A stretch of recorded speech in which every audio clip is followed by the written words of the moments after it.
Alright, welcome to the vlog. It is ridiculously windy outside. So I took a little detour. I got to stop by the bike shop, pick up a few things before my race on Saturday. Specifically some CO2 cartridges. I might buy a little bit of goo. Oh, a little bit of food for the ride. But yeah, today's like ridiculously windy out. And I've had the bike about 2 months. And it's really the first time that the wind's really been pushing me around. So like I've been fighting a headwind all the way here, and you think the cars would kind of help shield me from that wind, but the two winds kind of coming at each other kind of make it worse. So all of a sudden a car will go by and your front tire will just go all crazy. Whew. But at least I made it, and all the way home should be a tailwind, so hopefully the wind doesn't change on me. So you got the palm trees waving in the background. So I'll be heading home that way. So hopefully it should be pushing me all the way home. Let's go grab a few things. So I picked up what I needed from the store. I picked up a couple extra. I picked up a couple other things as well.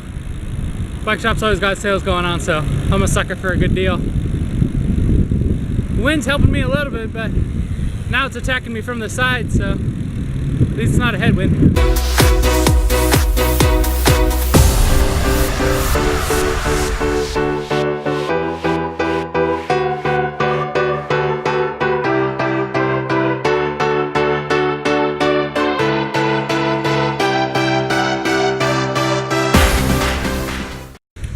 Finally made it home. I'm pretty sure I had a headwind in every direction. Every time I turned on a street, the wind changed. Well, I'm home now and I'm hungry. Let's see what we got though. So I took a quick little break, had some dinner.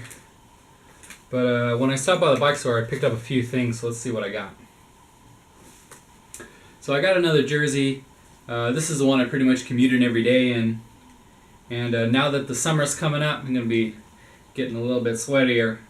So you can never have too many jerseys. This is just like a real cheap, inexpensive one. They had it on sale, so can't beat 30 bucks. That's what I picked it up for. And then, so I've got the Tour de Mesa coming up. And it's a 60-mile race, bike race. So I needed a few things. Not in there. Let's see.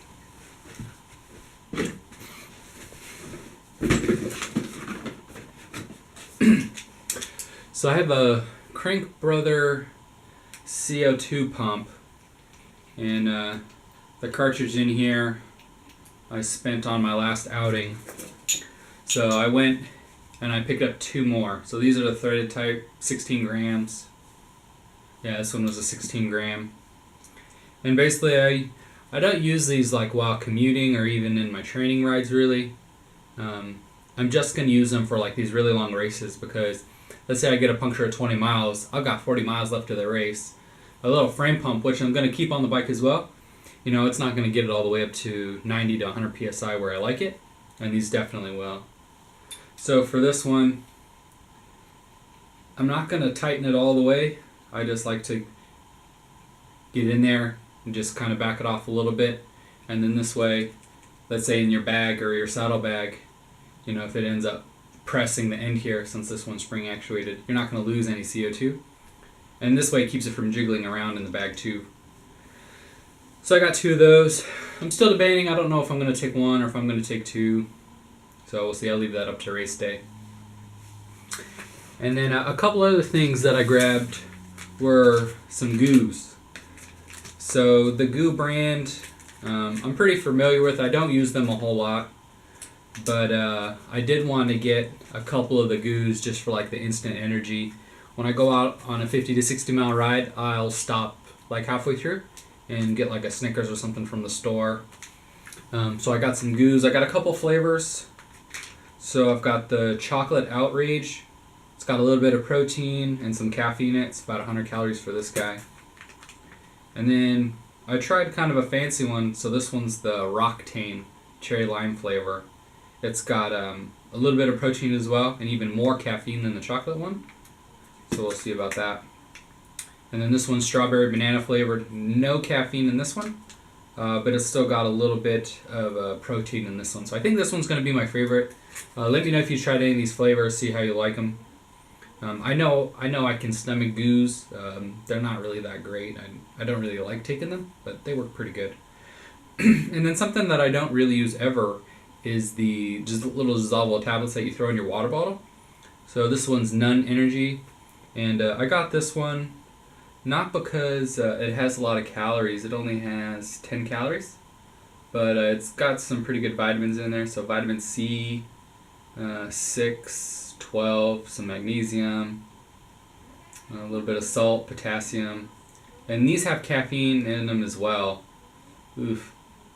It's going to be a lot of caffeine on the day. We'll kind of take it easy, but it's one tablet for 16 ounces of water, and my bottles that I'm going to be using are 24 ounces.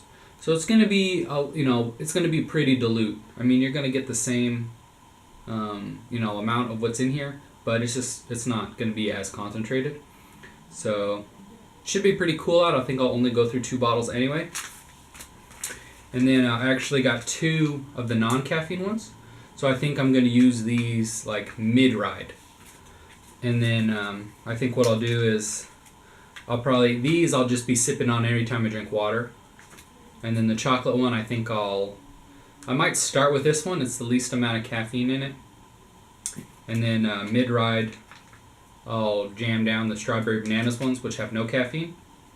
And then right at the end of the race, like when you're really feeling it, I'll take the Rock Tame one. So this one has the most protein in it. It has the most protein, but also has the most caffeine of the gels. It's got some pretty good carbs. So each of these are 100 calories, so they're all the same. And a little back there, it says take every 45 minutes. So I'll probably keep that. I anticipate this is going to be about 3 hours. That's kind of my goal. So 60 miles, 3 hours, that's averaging 20 miles an hour. I think I'll be able to do that barring like any bad kind of weather conditions, but I'm really hoping I can find a group. So maybe if there's another team there, I'll just kind of sneak on the back and see if I can, stick to the back as long as I can, and we'll see if they want to work together. But yeah, I should probably give this guy a little once-over too before the race. Make sure everything's nice and tight. If I have to make any adjustments, I don't want to make any adjustments and then go right into the race. This way I'll have tomorrow to say, oh, the shifting's not working anymore, or whatever I find. The brakes are too loose or the brakes are too tight. So you definitely don't want to go into race day with like your bike just tuned up. You want to be able to test it a little bit. So I'm going to give this guy a once over. Hope you enjoyed the ride. Be safe.